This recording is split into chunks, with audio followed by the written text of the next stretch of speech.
नमस्कार, आप देख रहे हैं पुलिस महानगर। तो आइए शुरुआत करते हैं आज की कुछ खास खबरों से।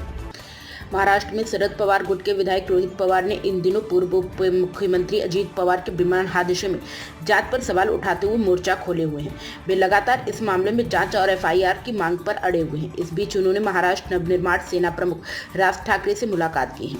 अजीत पवार के मामले पर राज ठाकरे ने भी सवाल खड़े कर दिए हैं। रोहित से मुलाकात के बाद उन्होंने कहा कि मामले में अब तक एफआईआर क्यों नहीं ली गई, सरकार इस मामले को लेकर गंभीर क्यों नहीं है। उन्होंने कहा कि अजीत पवार के निधन के बाद कई तरह के संदेह पैदा हो रहे हैं। यह दुर्घटना धुंध की वजह से हुई या फिर किसी खतरे की वजह से, इस पर भी सवाल उठ रहे हैं। राज ठाकरे ने कहा कि रोहित पवार ने सभी तकनीकी बातें बताई, लेकिन एक महत्वपूर्ण मुद्दा यह भी है कि 3 जगह शिकायत दर्ज कराने की कोशिश की गई, फिर भी शिकायत नहीं ली गई। यहीं से संदेह पैदा होता है। मरीन ड्राइव में एक अधिकारी एफआईआर लिख रहे थे, तभी डीसीपी आए और कहा कि शिकायत दर्ज नहीं करनी है।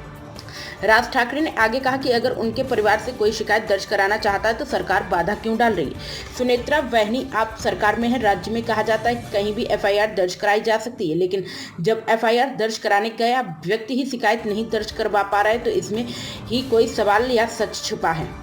राज ठाकरे ने कहा कि अगर एक विधायक की एफआईआर नहीं ली जा सकती तो आम नागरिक का क्या होगा। यह राजनीति है, राजनीति को अलग रख देते हैं, लेकिन एफआईआर क्यों दर्ज नहीं होने दी जा रही। विधानसभा सत्र चल रहा है, इसमें यह मुद्दा उठाया जाना चाहिए।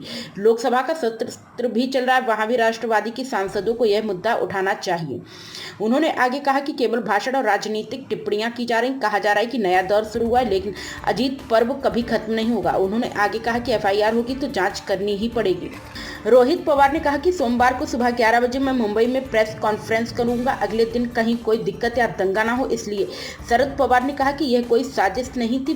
विलीनीकरण का मुद्दा उन्होंने ही जिंदा रखा। उन्होंने आगे कहा कि अगर कोई यह सोचता है कि वे अजीत पवार को कंट्रोल नहीं कर पाए लेकिन सुनेत्रा पवार को कर सकते, तो यह उनका भ्रम है। वहीं 4 लोग यह बात कर रहे हैं कि एक महिला विधायक ने खुलकर कही है, वही सामने आई। एक भतीजे के तौर पर मेरी विनती है कि काकी भी सावधानी से रहें। अब तक की खबरों में बस इतना ही।